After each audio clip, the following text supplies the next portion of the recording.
Welcome to The Just Life, where we expose problems of injustice, engage with people making a difference, and explore ways we can all live more justly in everyday life. I'm Benjamin Watson, and today I'm joined by special guest, Bakari Sellers. A little bit about this special guest. He's a civil rights attorney, an author, and former South Carolina state legislator. Check this out. Elected at age 22, he became the youngest African-American elected official in the U.S. at the time. A CNN political analyst, a best-selling author of My Vanishing Country, The Moment, and children's book, Who Are Your People? Sellers is a leading voice on racial justice, public policy, and the challenges facing undeserved communities across America. He's married to his wife, Ellen, and they are parents of 3 children. 2 of them are 6-year-old twins. Bakari, welcome to The Just Life. No, thank you so much. Thank you for what you're doing. This is a cool topic, so I'm glad to be part of the discussion. Man, I can't wait to dig in, but first we got to do some things. Number one, you're a twin dad. I am. I don't know how you feel about that, but we are surviving twin parents. Like, our youngest 2 are identical twin boys. We had 5 singles, and then these twins came along, and we call them like Typhoon and Tornado. Yeah. Because they out of control, bro. Twins are terrorists. I tell people that all the time, and the only people who want twins are people who don't have them.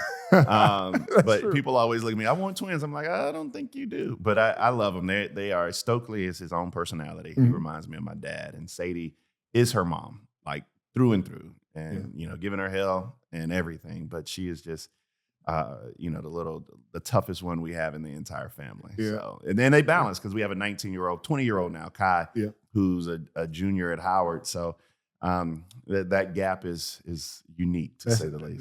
That's serious, but them twins, dude, I tell you the truth, it's just like, it's crazy. So anytime I see a twin parent and they're like awake and vibrant and like doing stuff, and I'm like, look, I'm kind of, like, people say, so you're doing? I said, no, I'm actually asleep right now. Yeah, exactly. The other thing is, you're a South Carolina grad, got your law degree from South Carolina, correct? I always see you tweeting and talking about the Gamecocks. So I'm gonna put you in a precarious position. Sure. Which would you rather have? Another national championship by the Lady Gamecocks under Dawn Staley, or an SEC football championship this next year for the Gamecocks? Because I mean, some people will say under Shane Beamer, like they're on the come up. Like which one would satisfy you more? National championship by Don and the girls would satisfy me more. I mean, we were the best team in the country in 2020. COVID cut the season short. Yeah. 2021 went to the Final Four, got beat by Stanford. Arizona made the national championship. We would have beat Arizona. Aaliyah Boston missed a layup at the buzzer. We won the next year. Then the next year we got beat by Caitlin Clark. Our team was undefeated. We should have won that. True. Then we won. We beat Caitlin Clark in the national championship. Yeah. And then last year we got spanked by UConn, who was just a better team, and Sarah Strong was just a beast. But I'd take a national championship any day of the week. But you would take some football success, though. Yeah, but we don't have Georgia on the schedule anymore. Usually when we put Georgia at the beginning of the schedule, that's when you want to play them because, they got 7 players suspended. So, yikes.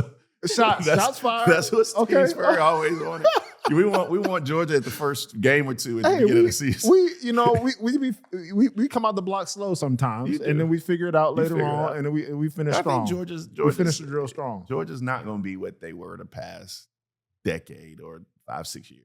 I don't think any team is. Well, I wouldn't. It's say a lot of parity. I wouldn't say that has a lot of parity. A lot of parity, and quite honestly, when you think about it and look at the SEC, it's almost like it's a basketball conference now. And you look at these football, and I say that as somebody who loves the SEC and works for the SEC network. It's turned into basketball, but football has just shifted so much to the Big Ten. And I think primarily because of NIL and the amount of alumni, deep-pocketed alumni some of these schools got. It's hard for a lot of SEC schools to compete. And also with NIL, now you can get paid. People have to remember, the UCLAs, the USCs, because you're in LA. That market is, people now go to college for what market you're going to play in. Exactly. Right? You're right. And so it really changes the whole dynamic of college sports. Well, it's not even amateurism anymore, right? This is basically minor league. It is. Minor league athletics. It is. You got kids getting paid in high school now. Dude. We always joking like, man, I wish I was like, I don't want to go back. Like, I like where my life is now. But imagine if you got, $250,000 a year in college. Like, I remember being on scholarship and like still trying to sell my books in order to get money like to eat in the summertime. Yeah. It was rough. such as like that. That's why, and I mean, we laugh, but that's part of like what your passion is. You know, Yeah. when you think about walking so other people can run. I mean, I don't disparage the young guys now what they're getting, because quite honestly, we were afforded much more than the guys who played before us. Yeah. Exactly, and that's how it's supposed to work. So, man, I watch you sometimes on CNN. I think I sent you a message the other day. I was like, you and Scott Jennings, Republican contributor on CNN. Sure. I was like, y'all need a show. like y'all need Skip and Shannon like 2.0, and it'll probably be much better, intriguing on some heavy topics. Yeah. But like y'all go at we do. But see, the thing about it, and you get this too, I guess, because of your studio presence, and even you know when you played in the league, we leave it within the confines of the field or the station. Like we're friends offset. Of course. I would definitely consider him a friend, and we come from different backgrounds. There's respect, but there's mutual respect. There's definitely mutual respect there, and it's a tenor that we don't necessarily get outside from others. So we definitely try to, at CNN, we make sure that we don't shoot under the tent. That's what we call it. Like we don't online, on social media, we don't take pop shots at each other. Shermichael, another Morehouse brother, we disagree tremendously. Like we're 180 degrees different on policy, but where there's a mutual respect, so you're able to have these dialogues. Because at the end of the day, when you're on TV, I'm not going to change Scott Jennings' opinion. But what I do need to make sure that I do is give the person who is behind the lens and the watcher something to think about critically that they might not have thought about before. Yeah. There has to be that. Well, what I was going to ask was like, where did that passion come from? Because clearly, when you're writing, which I loved your books, but also when I'm watching you, it's not just academic for you. Like there is a passion when it comes to justice.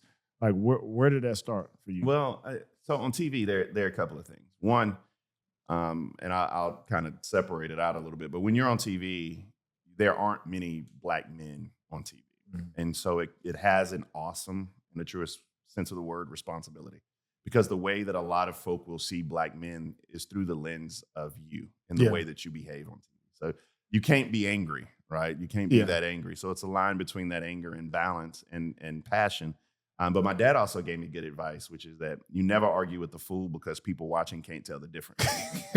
My grandma used to say something just like that. So I try not to get into like in the mud, you know, in South Carolina. What do they say?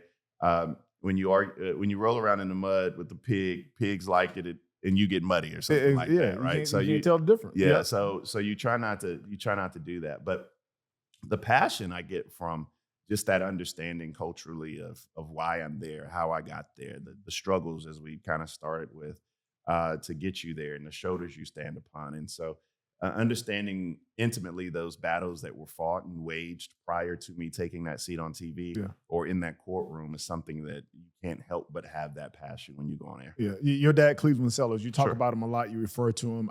I love the fact that he's such a powerful figure in your life. You know, you talk about fatherhood, black men, just leadership, that sort of thing. Talk a little bit about some of the lessons that you learned from your dad. And I got this question for you. Do you guys ever disagree on certain things when it comes to justice? All the time. I mean, my father comes from just a different generation. And so the way that we see things, we're never disagreeable on those issues, but we do disagree. But he comes from, you know, SNCC. And, you know, we both agree that every movement for change has been led by young people, right? We're very cognizant of that. We're very cognizant of a new generation coming up and being the leaders of not tomorrow, but the leaders of right now.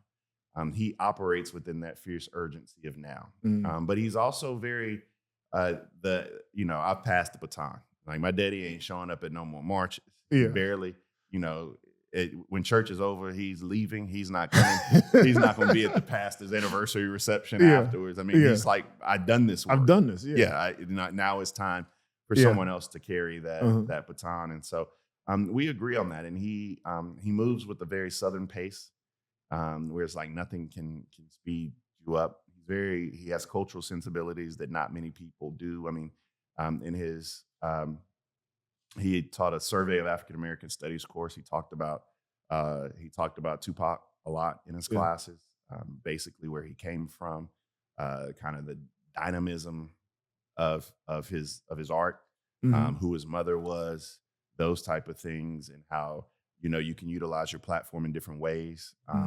I think as students really were receptive to that. This is back during the days of names you remember, like Terry Cousin, Oh yeah. Arturo Freeman, like Oh yeah. those types. So he was teaching at South Carolina. Oh, he taught at South Carolina. South Carolina. Yeah, yeah. Okay. He was the advisor for 90% of the football team. Wow. Yeah. Okay. Yeah, I don't think we beat Georgia. But just having that kind of cultural sensibility allowed him to be kind of intergenerational, and so a lot of young people gravitated to him, and he found that to be important because of his work in the movement, and he was able to take those lessons from the people like King and Ralph David Abernathy, Baynard Rustin, and many others who wanted to cultivate some of those younger people, because that's the way the change was actually created. Yeah, yeah. So in My Vanishing Country, you talk a lot about growing up in Orangeburg. Yeah. And I'm not gonna lie. So I was in Rock Hill, South Carolina. That's where I went to high school. Grew up in Virginia. Moved to Rock Hill when I was in 10th grade. And we used to call OW like the Low Country. Okay. OW is the Low Country. We called the Low Country. It was like, if you went down there and played, if you ran track against OW, it was gonna be a problem. Yeah. They had some fast runners. We did. They had a good track team. They had a good football team. So we knew if we went down I-77 and past Columbia, it was going to be real. It was a different. The weather was going to be different. Yeah. And you may win the football game, but you were going to lose the fight. We were going to win.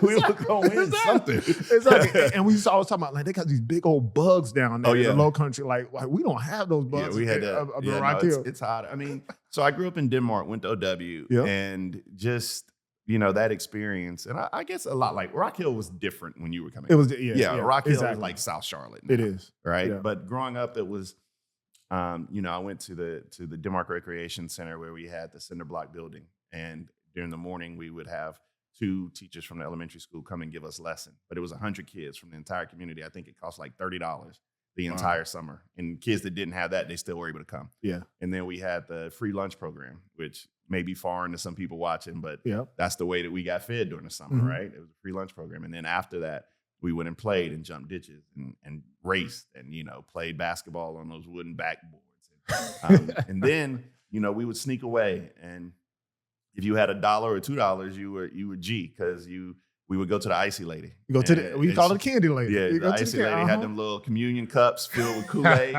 with extra sugar and 10 cents. Peel that white paper. Jump back. Yeah, 10 cent. You could get whatever you wanted. So it was that type of culture and community where everybody raised you, everybody supported you, everybody poured into you, everybody disciplined you. They knew where you were, where you weren't supposed to be. It's time to go home, and we do stuff like, I don't know if kids do it anymore. I'm trying to get my kids to do it, but good luck. Just go. Good luck. When the sun comes up, go. Go outside. And when the street lights come on, you back in the house. Be home. That's it. Yeah, it's hard. I mean, it's a different generation. The world is different now. It is, and you just don't necessarily want your kids, at everybody's house. Exactly. But it was a lot of community in a truest sense. Yeah, as you look back in retrospect, because I don't know, but I do know, like when you grow up, you don't necessarily all the time notice like the disparities. Yeah. And even if you do, you don't really understand how they got to be the way they were. Correct. Like you see your neighborhood, how it looks, what people go through, and you just think sometimes that's the way it is. And then as you grow and you learn, you go to school, you start working as an attorney, you realize that there are systematic institutional barriers that have been purposefully placed in order to make one side of the tracks look one way and the other side look the other way. What does it look like for justice like now for those communities? That's a really good question. That's a deep question. So when you're sitting in it, that's the first thing. When you're sitting in it, you don't really, it's just normal. Yeah. It's home, right? One of the reasons I wrote My Vanishing Country is because I was on TV, and anytime people referred to working class, they meant white folk. They meant white voters. Like, we need to make sure that we're having conversations with working class folk, right? Euphemism for white. Yeah. And I was like, but I grew up around, I remember folk who worked at the bomb plant. That's what we called it. But it was Savannah Riverside. Okay. Right? Yeah, they went over there, worked with their hands, right? And people who worked at the door company, that's what we call. I never knew companies' names. We just knew what they made. And that's where, you worked at the door company or whatever else it was. You worked for the city. But these people, they were working class individuals. They had good jobs, good paying jobs. They worked hard to come home and take care of their families. That's all we knew. Yeah. The best example I can probably give you though is, and this is a very cultural, demographic type of discussion, but at the end of every summer at the Denmark Recreation Center, we would rent 2 or 3 school buses, or just borrow, not rent, borrow from the school district, and we would go to Carowinds. Okay. Yeah. And the reason it was so fascinating, and I didn't recognize it then, as you talked about, but I recognize it now, is the number one attraction for my friends when we got there was not any roller coaster. It was when you walk into Carowinds, they have the North Carolina, South Carolina state line. Yep. And people would straddle that line and take pictures. We would be there for an hour when we get to the park because they'd never been nowhere. Yeah. Right. And for them, it was amazing to be able to say that they traveled beyond Denmark. They traveled to another state. They left their zip code. And people may find it, they may giggle about it or find it, elementary. But for us, that was a thing. Yeah. I mean, that was the first time a lot of them had actually left and gone to another state. And so when you talk about those systems, sometimes you have to not only try to break those cultural barriers through example, which is the most powerful thing anybody can do. But we're also talking about not people calling you nigger, right? Yeah. We get that all the time. Social media, you get it all the time. Somebody, 300 pounds living in their mama basement eating Cheerios off their stomach, right? So, exactly. But that's not what we're talking about. That's not racism. We're talking about the fact that, when hospitals shut down because you don't expand Medicaid. So that's the primary place where a lot of people in our communities go get healthcare. They don't have that access anymore. But not only is that hospital important for healthcare access, but it's also one of the largest employers. So you lose that. You lose that boom to your economy. And then what's around a small county hospital? You have a pharmacy that now is shut down. You have a florist shop that's shut down, little restaurants, a motel where people come and stay when they're family members. It just destroys the whole ecosystem. Yeah, it just destroys it. Where in Denmark, we didn't have clean water. It was, the water wasn't really potable. And so you're talking about drinking unhealthy water. And, what does that mean down the road? Or if you're in Birmingham, you have these brownfields, or throughout Mississippi and Alabama, Southern Georgia.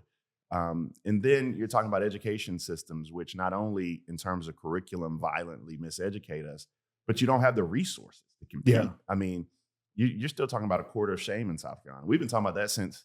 My sister was actually teaching. She was in along Myrtle Beach around that area, and she used to talk about it. It's like the corridor of shame. It's like the poorest. Kids are going to school where their infrastructure is falling apart. Yeah. I mean, I had a little small nonprofit. One of the first things I did was I bought 1,300 desks for elementary school kids. And I sent it down to Allendale and Barnwell and Jasper, I think. I can't remember, some other places. And people were like, why'd you buy desks? And I was like, man, it's the sense of pride. I mean, you go in these classrooms, man, these kids are sitting in desks that they mama probably sat in. Yeah. It's old. They got gum that's, 20 years old under it. It's been written. I mean, and there's no pride. Give them something new that they can touch, that they'll be a part of every single day. And just the resources. You can't, with no resources or a lack of resources, you can't compete in a 21st century global economy. Yeah. And this is going to sound weird. I'm not a big Friedman fan, but he did write The World is Flat. And the world is fundamentally flat, because now when you graduate from Northwestern in Rock Hill, you're no longer just competing with the kid who graduates from OW. You're now competing with kids who graduate in the UAE, in London, in South Africa. I mean, you're competing with kids from around the world, because the interconnectivity makes the world fundamentally flat. Not like Kyrie Irving, like you're gonna fall off the edge. But the gap that we talk about is widening exponentially. Correct. And it's not just because, the lack of funding is part of it, but to your point, if everybody else is getting generational wealth in that aspect handed down, not only wealth, but also just technology, those sorts of things, then you're looking at a delta and you that is growing. That technological divide is huge, but also my father. You remember when they used to mail you credit cards? Like they literally would. So my father would cut it up in front of us at the post office. And his thing was that if you can't afford it, you shouldn't buy it. Yeah.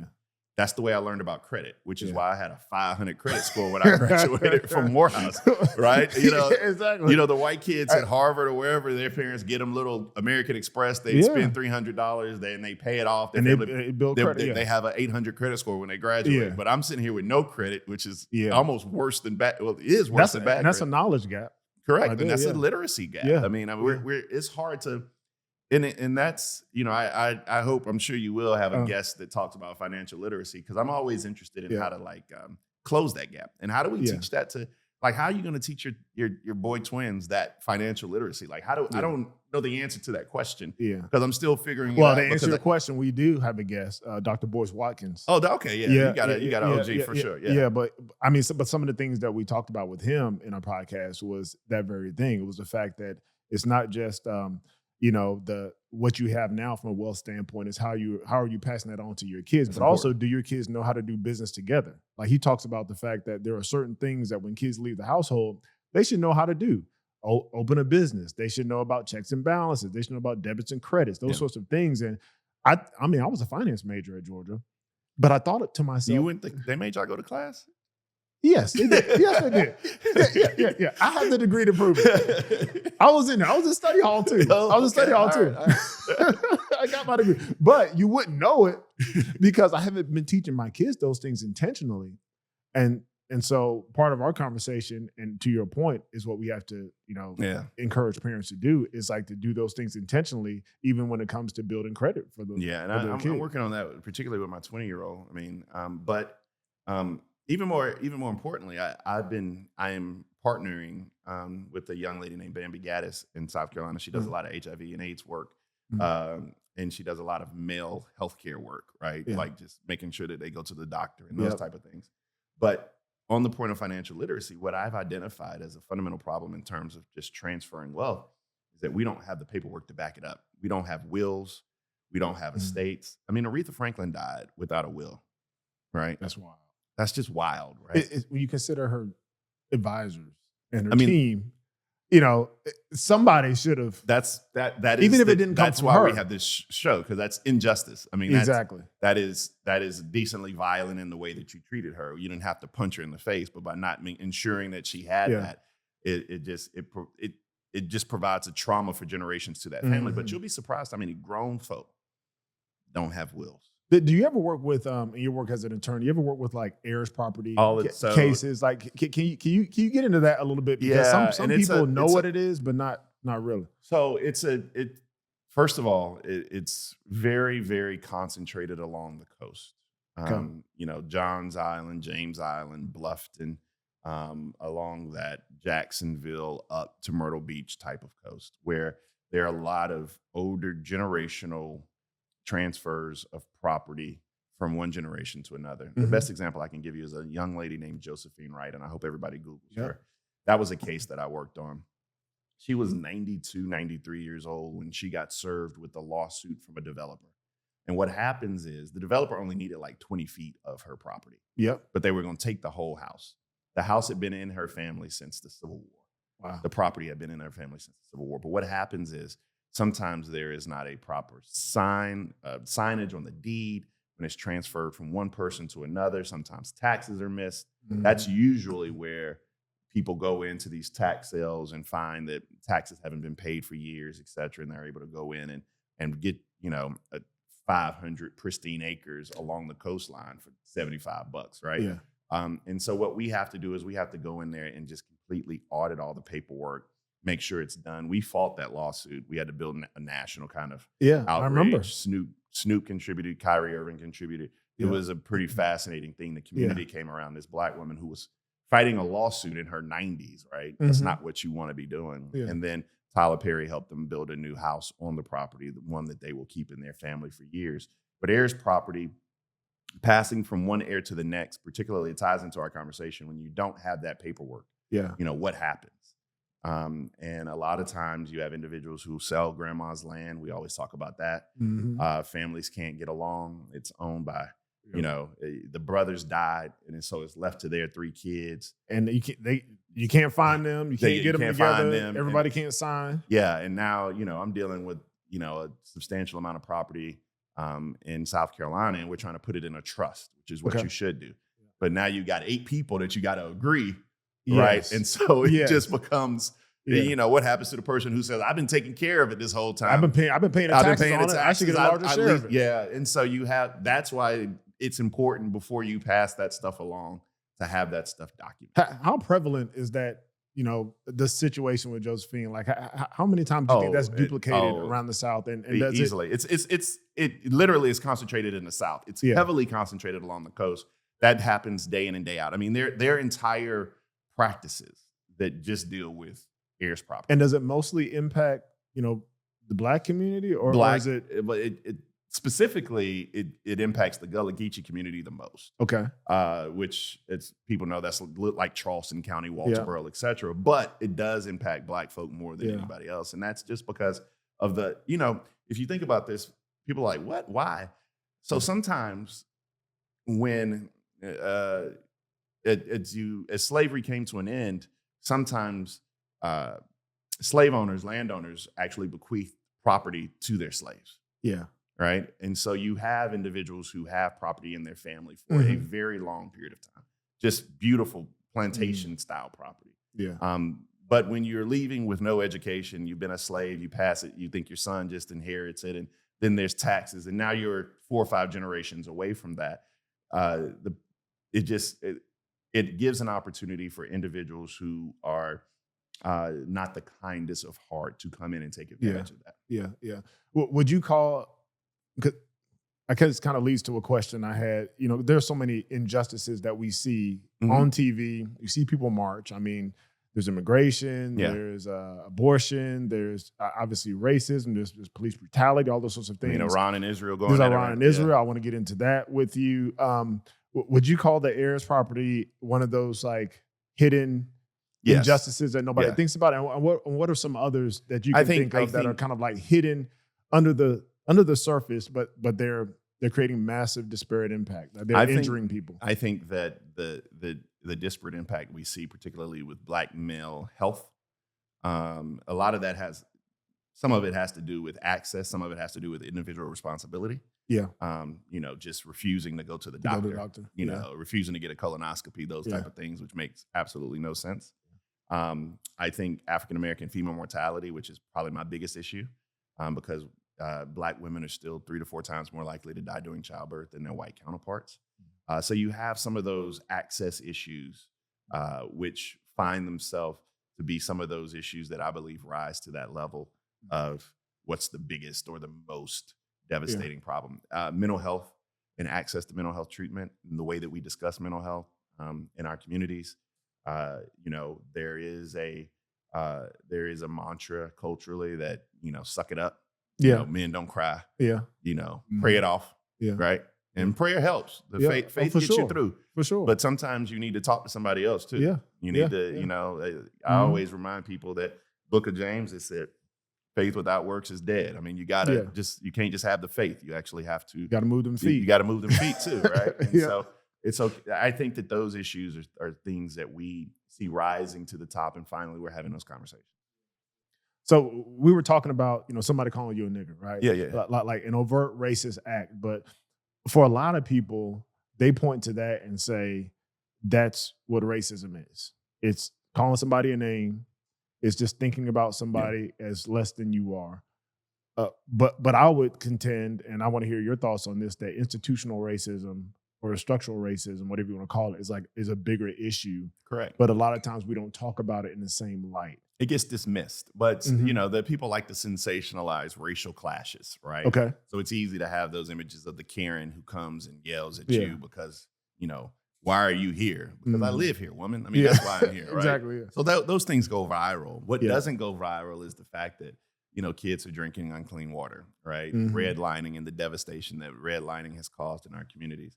Or the fact that kids are working from classroom books from 2015. And that you can't. Things have changed. So what are some policies? Like if somebody comes to you and says, Bakari, I know you've got this question before. Sure. Bakari, like what are the problems in policy today? Like this isn't 1964. This is 2025. Like what are the policies today that are an issue? So I don't see anything that's so like from a 50,000 foot view. Like this is something that would never happen, but this is something where I would start. Is that I believe that we should enshrine in our Constitution that one amendment that everybody have access to a first-class education, and another amendment that everybody have access to quality health care, right? Okay. I would enshrine those in the Constitution. They're not there, but and we're not going back to reopen the Constitution, although we should, but that's a slippery slope. From a policy perspective, you have to look at the way, for example, you take education, the way that we fund our education system. It's usually a three-legged stool in most states. It's the federal funding, state funding, and local funding. Yeah. Well, what happens when you grow up in Denmark is that third stool. And South Carolina is already a really poor state, but that third leg on that stool, that local component is just not there. So when I was in the legislature, I came from a catch-22 policy perspective, meaning that I could not improve my schools unless I bring in industry, but I could not bring in industry unless I improve my schools.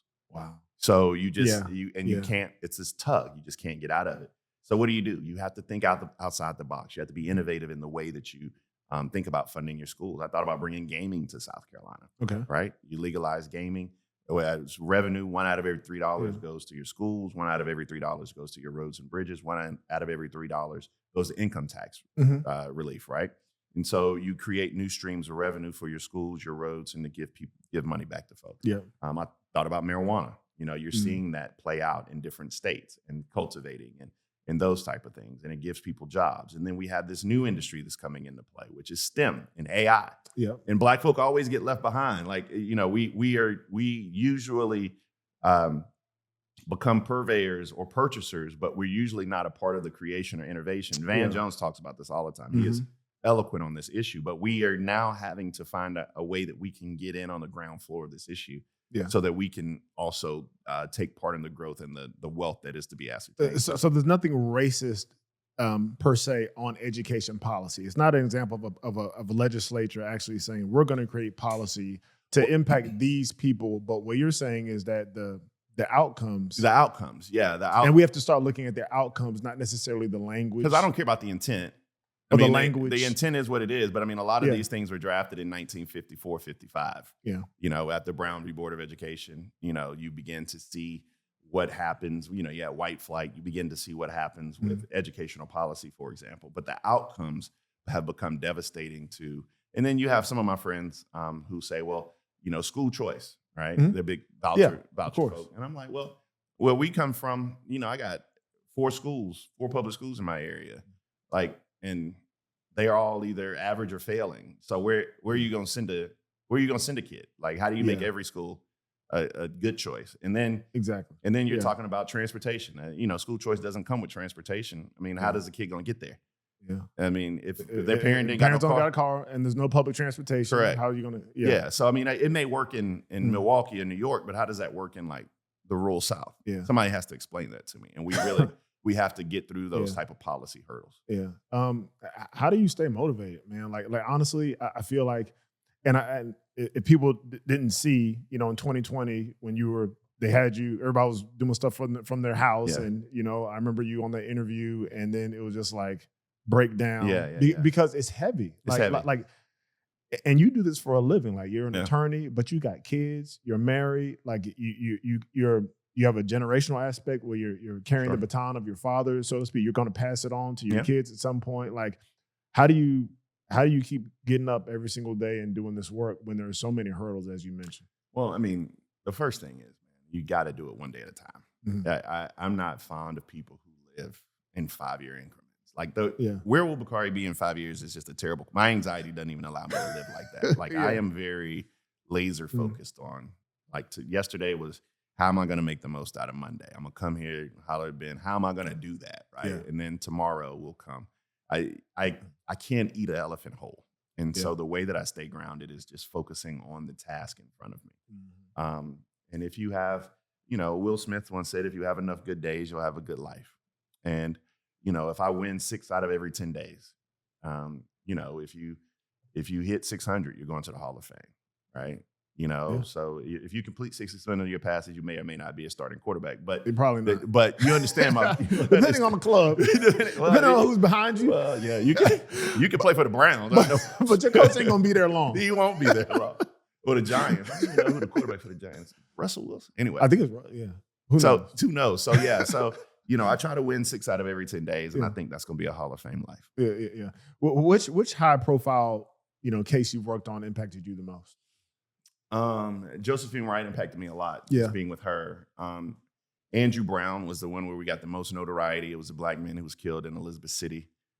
He was shot in through the back window by law enforcement. We settled that case for $3 million, I think. It was Pasquotank County. I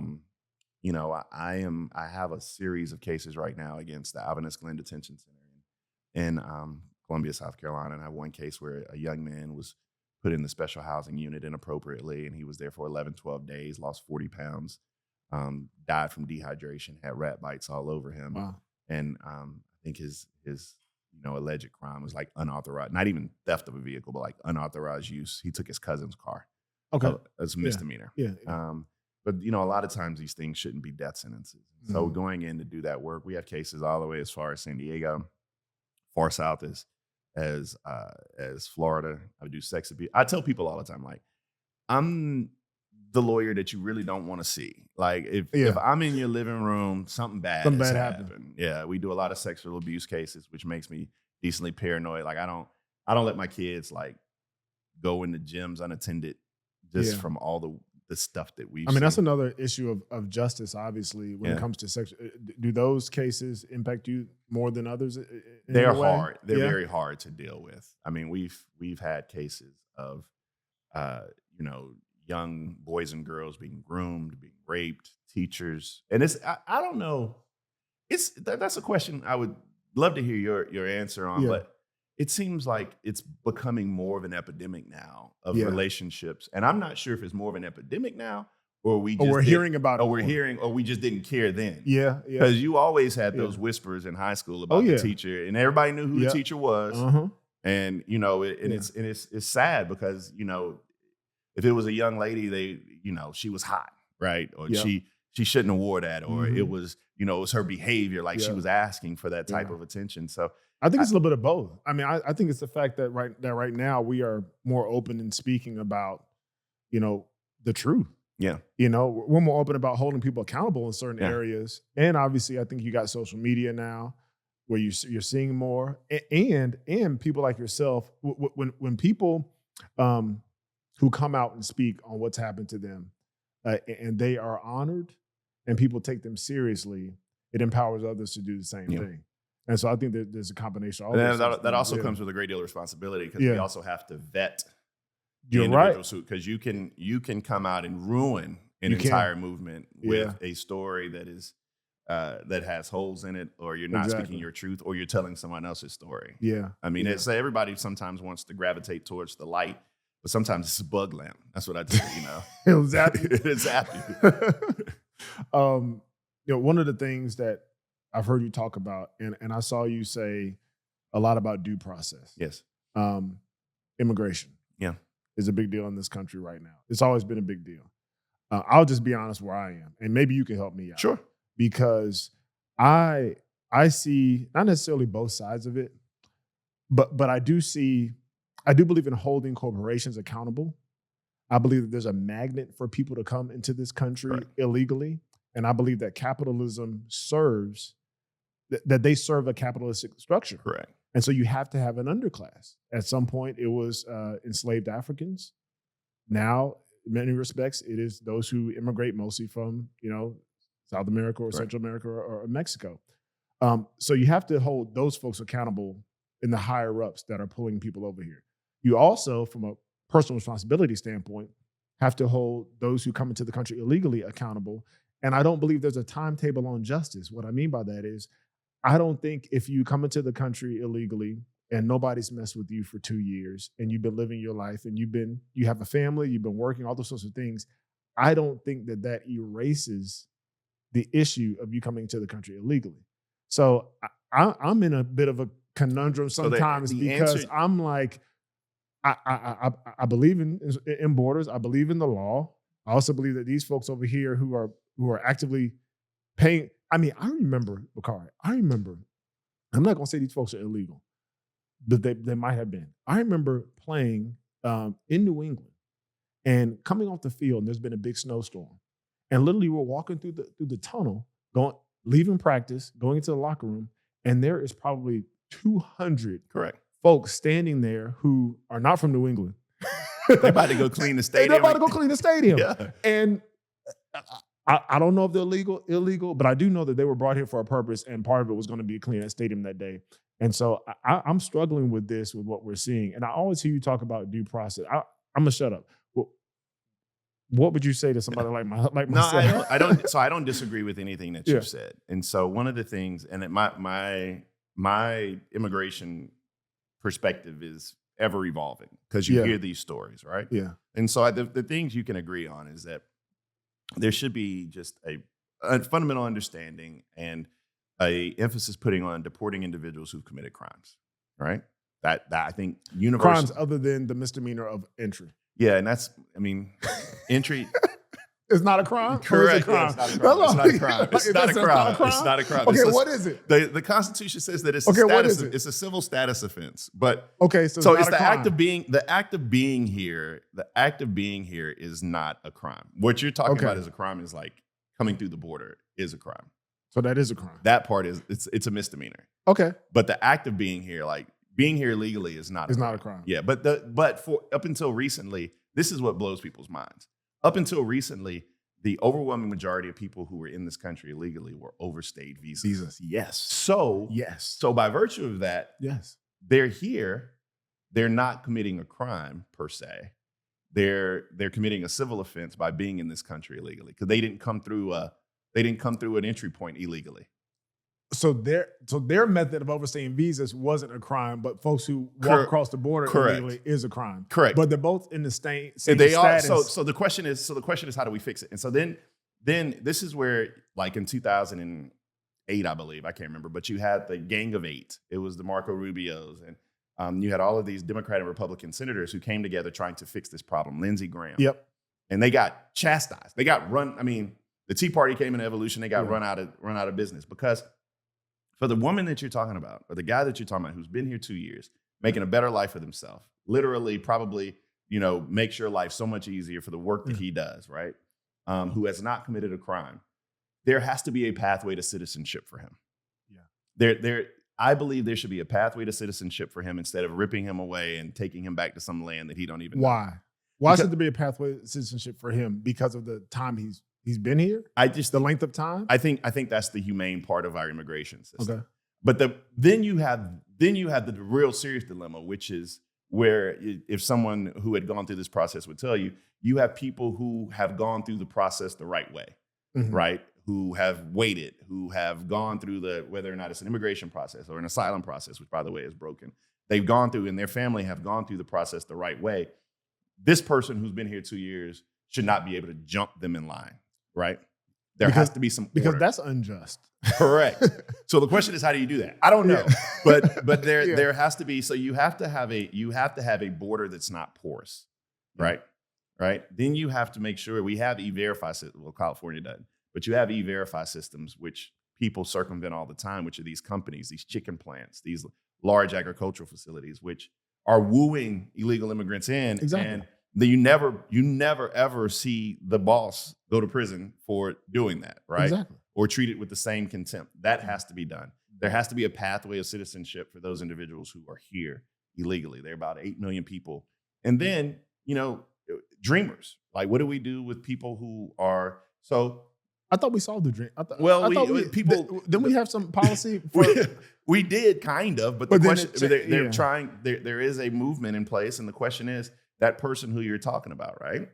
Do you believe their son and daughter born here should citizenship should be American? Yes, yeah. And wholeheartedly, yes, because of birthright citizenship. Yeah, but I mean, there is a question that Stephen Miller and others are asking about birthright citizenship.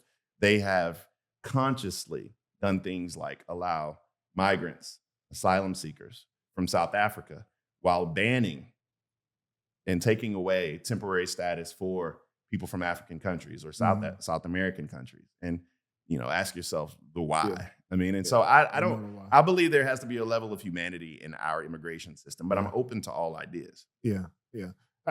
How do you think it's going to? It won't be fixed. Because I think it won't be fixed. This is the other part that I didn't mention. I also think that both parties are complicit. Yeah. For different reasons. I think that there's an American interest there, clearly. And I don't think either party really wants to fix it, because you can't tell me for a second, with all the technology, with all the with all the smarts we've got, we couldn't fix this thing Republicans. So listen, we have an immigration issue. Okay, cool. Republicans have the presidency, the White House. The presidency, the House, and the Senate. Yeah. Go fix it. It won't get fixed. Literally, go fix it. Because people benefit. People benefit. But then you also have to hold people accountable that you don't really want to hold accountable. Those same business owners we're talking about. Huge donors to the Republican Party. Yeah. You can't be out here talking about we about to crack down on them. Injustice all the way around. Go fix it. Yeah. What about those who overstay their visas?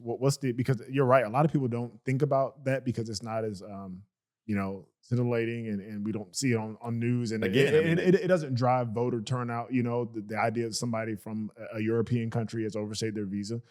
What's the answer for them? The same thing. I mean, there has to be a very streamlined pathway to citizenship if they want it.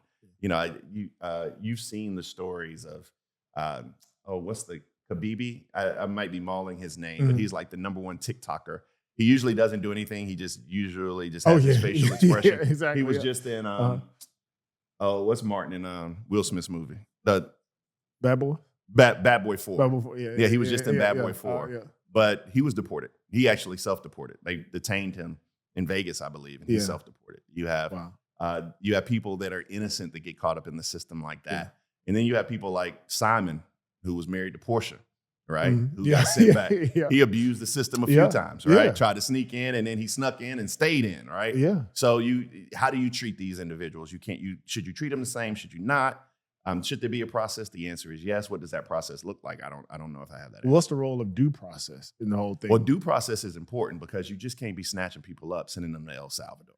So folks who are here illegally are owed a form of due process. Now I know there's different levels. There's different levels and types of due process. The Constitution doesn't discern between illegal immigrants or citizens when it comes to due process. Yeah, everyone in this country is entitled to that, whether you're here illegally or not. People don't like that.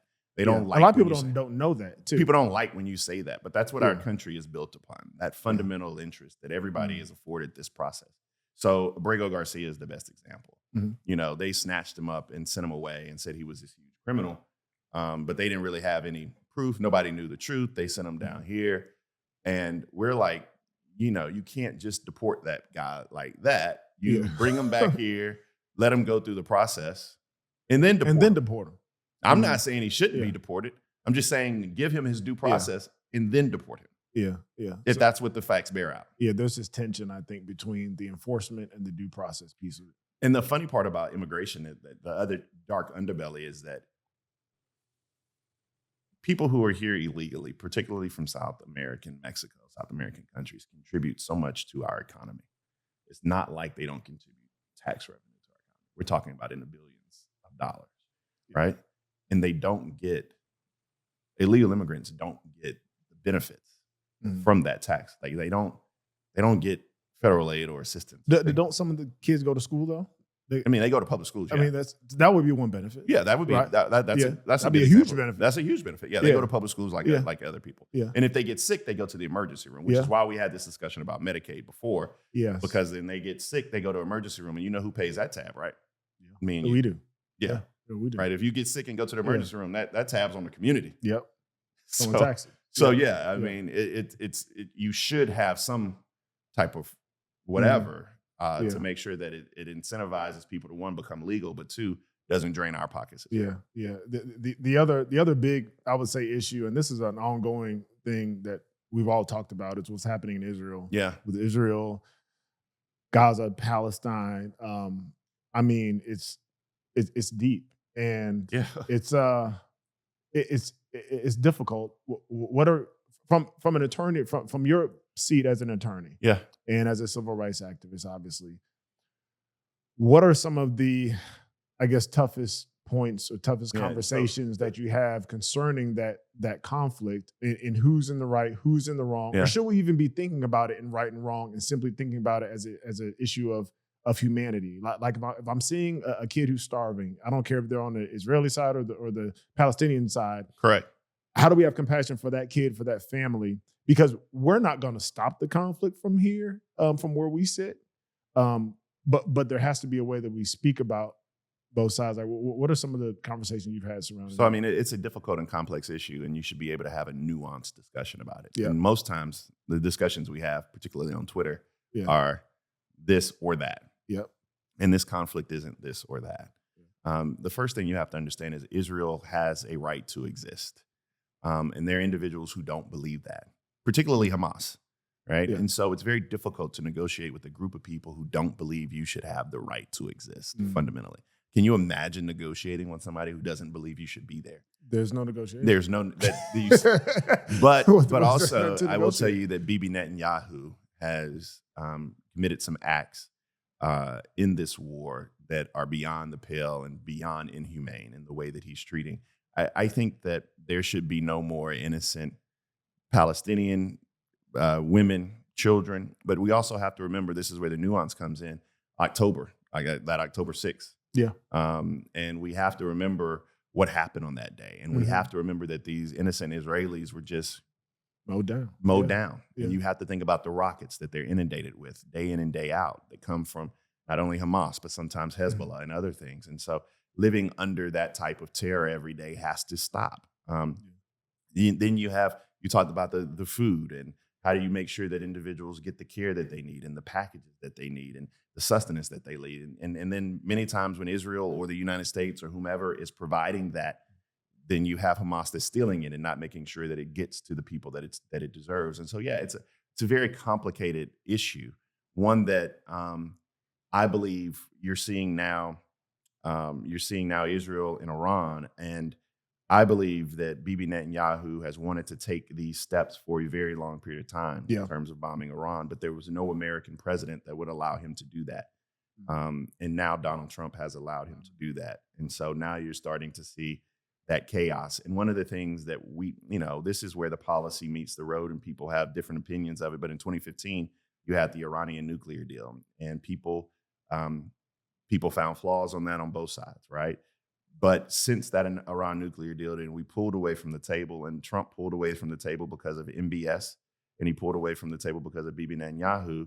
Now Iran is at a 40% in terms of enrichment, and it nuclear could get capability. And could get the 90% any day now, which would be, I forget how many bombs they said that is, or maybe 8 or something of that nature. But I think that this kind of allowing Bibi Netanyahu a full leash to do whatever he wants to do. He's shown a disdain for not only Donald Trump, but Joe Biden as well. I mean, the disrespect goes back, but now he's getting free reign to do what he wants, which is causing terror in the region. You have people like Nikki Haley saying, finish them. But I'm concerned about she was only writing stuff on bombs. I'm really concerned about those Israeli young boys and girls. I mean, those rockets just ain't going one way; they're coming back. Exactly. And so, people ask me, I'm very much in the camp of Israel having a right to exist, or pro-Israel, but I'm also understanding that I really don't. I want there to be a level of humanity on both sides. Yeah. And I don't want there to be any more innocent women and children who are suffering. Does that ever put you at odds with either your party or Black activists? Like, because it seems like everybody's, like you said, in a certain lane. Yeah, I mean, I try to be and this sounds weird, wild, but I mean, I'm in the lane of peace. But yeah, when you're seeing, why does that sound wild? Yeah, I know. I mean, but you be stirring up stuff.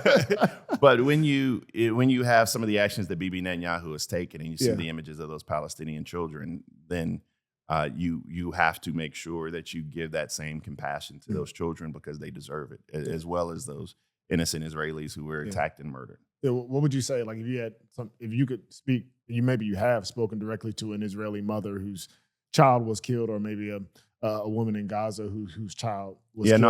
What would you say to both? I actually went to one of the kibbutzes that was attacked by Hamas. I went to one of the kibbutzes on one of my trips to Israel. And I don't think there's any words I could say. I mean, I would try to give ears of comfort. A lot of times we go into these conversations as Americans talking too much. And sometimes it's to hear their pain, I think is necessary. Israel is fascinating because a lot of people who talk about Israel never been. Yeah. Well, we went actually with Mr. Kraft. On the Patriots. Oh, for sure. So there are people who a while ago. They don't understand the borders. right? They don't understand, I've actually been to the West Bank. Like I've looked over the mountains and seen the Hezbollah flags. Like I've Yeah. held a Qassam rocket in my hands. Wow. I mean, it's just, it's and then it's progressive. It's like the only progressive country that Yeah. is sitting there in the midst of the Middle East. And so, and for all intents and purposes, it is an American value. People, we're having a conversation about what that means right now. But fundamentally, starting from just a very simple place, that they deserve their humanity and the right to survive, I think is a legitimate place to start the conversation. So what is our role? Like, what is America's role as a nation? But more specifically, like, what is our role as folks who care about justice in that conflict? I mean, I think it's pushing. I think it's pushing our leader, and it's also just calling out Bibi Netanyahu for what he is and isn't doing. Mm-hmm. Which right now he looks like a warmonger who doesn't care about those things going on around him. And you can be somebody who supports Israel and also call out the prime minister for being a detriment to peace. Yeah. Lastly, I just want to talk to you a little bit about faith. I want to talk about church. We started the conversation. You talked about your dad in church and how he was like he's leaving. Yeah. Like, what's the role of the Black church? Historically, the Black church obviously has led civil rights movements. For sure, been the leading voice. The folks who led these marches, the folks who did sit-ins. I was just in Rock Hill, South Carolina, and visited where the Friendship Knot were, and they've been people of faith.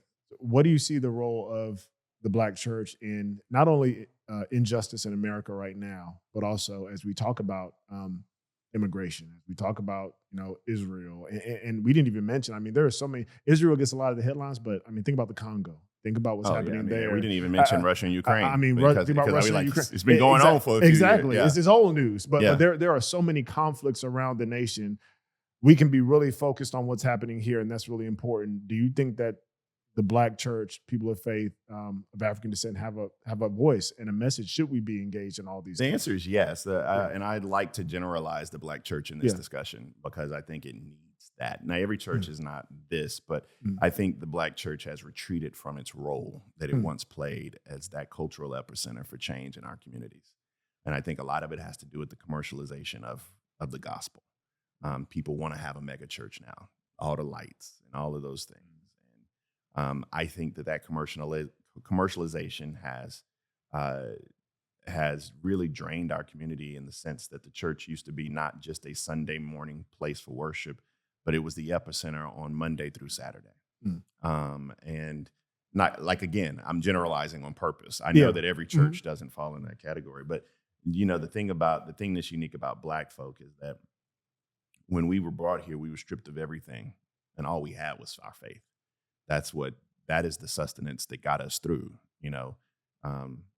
hundreds of years of slavery and then more of Jim Crow and just continued oppression, degradation, et cetera.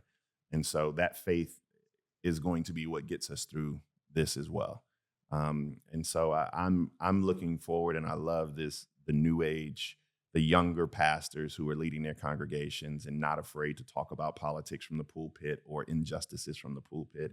I love the new musicians who are coming out and sometimes singing old gospel with new tunes, but and trying to bring more people into the church, because I think we're a healthier community when we have more people that are brought in. Yeah, you say this in The Moment, great book. You say this. You say you want the church to be an organization that goes out and feeds the hungry, and then you go on to say we need our churches to be all of these things that they used to be in the past. If the church won't do it for our people, who will? Correct. Why do you think the church has so much power? And I know you think that the church should do, but why? Is it just a historical part of it? It's an historical part of it, but it's also, I mean, there is a level of trust with that institution that most institutions don't have. I mean, most times that AME church on your corner or Baptist church or whatever it may be, regardless of who the pastor may be or the little drama inside the church, when that Bethel AME is doing something or Mother Emanuel AME is doing something, that comes with an inherent level of trust. Yeah. And very rarely is that bond broken. And not only that, but, our churches are a lot like phoenixes because, you're talking about churches that have literally been torn down or burned down. and just reemerged. So they've been through that strife. So, I believe. Now, on the flip side of that, I don't think this country is going to change just because Black churches do that. I think our communities will be better. I don't think this country changes until white male evangelicals want it to change. Unpack that. I just think that there is a sense of not giving individuals the benefit of their humanity across all these issues that we talked about over the past 45 minutes or an hour. And until white male evangelicals want that level of humanity to be bestowed upon us all in those halls of power, in those banking buildings, in those educational systems, et cetera, then this country won't ever change its path. Some people would say that, I hear you, but you're giving them too much credit. My mom says I'm giving them too much power. You're giving them too much power. So take us into the conversation where you're talking to your mom. You're like, nah, you're wrong. But that is where the power. What is your retort? That is where what the is power, your retort? Until we're able to build a new base of power, that is where the power in this country lies. I mean that is just. I mean I think that is a fact that inherently the power in this country lies amongst white male evangelicals, and while we are attempting to create new bases, make that power dispersed amongst larger groups of folk. Until that happens, this group is in the driving seat for where this country goes. And it's been like that since its inception. It has been. I mean, that's what the country was created for. Correct. And by. Correct. I'm like a lot of times we got to be honest. Like the history of the country, like it was made for white male property owners. Correct. Who are not all Christian, but people of some sort of faith. Correct. And that's what it is. I mean, people talk about systems to bring it home. Yeah. I mean, like people talk about the criminal justice system being broken. It's not. It works the way it's intended to. Right? These systems aren't broken. I mean, you had engineers to create them, and now they have the output. Yeah. So here we are. How do we push the needle? How do we move the needle to not only disperse? Because what you said was that when white Christian males decided to be different, then it will be. So the two ways you can do that, you can, shoot holes in the ship, or you can influence the person steering the ship. I think you have to do both. And I think the browning of the country is something that people, particularly those in power, are fearing right now. The country's becoming younger. The country's becoming browner. We are a country that's built on the back of slavery. We are a country that is being molded currently through the hands of immigrants, legal or not. And so, that is something that you can see the fear that is being perpetrated by those people in power. Yeah. But we have to continue to, all I'm trying to do is raise good humans. That's like my contribution. Yeah. Right? Exactly. Me too. I think if we I want them to raise good humans. Yeah, that's right. I think if we have more good human beings, the whole thing would work out. Yeah. But, until we get there, we have to continue to try to put good people in power and in places of power and be able to talk to those individuals that are there. And then we have to try to make sure that we are creating culturally competent, sensitive, humane individuals, rising them up so that when their opportunity comes, they're ready to take advantage of it. Yeah, I think it's holding on to the tenets of America that are positive. You think about the liberty, you think about the cohesiveness. Yeah. There are some great things about this country. At the same time, we have to be willing and able to hold people accountable. We have to be willing and able to try to steer this ship in the correct way and correct the wrongs that have happened so that they will never stay the way that they are. So, Bakari, thank you for your time. Great man. show. Thank you. Thank you for great questions. One last question for you. This podcast is called The Just Life. Conversation about the just life. So for Bakari Sellers, the just life means what? Oh, my kids being free. Yeah, that's all I want. I want Sadie Stokely and Kata one day be able to walk outside and be free. Appreciate you, brother. Thank you. That was Bakari Sellers, attorney, father, husband, leader in this country. Bakari, thank you for your time, bro. Thank you, man. Appreciate you. Yeah, man.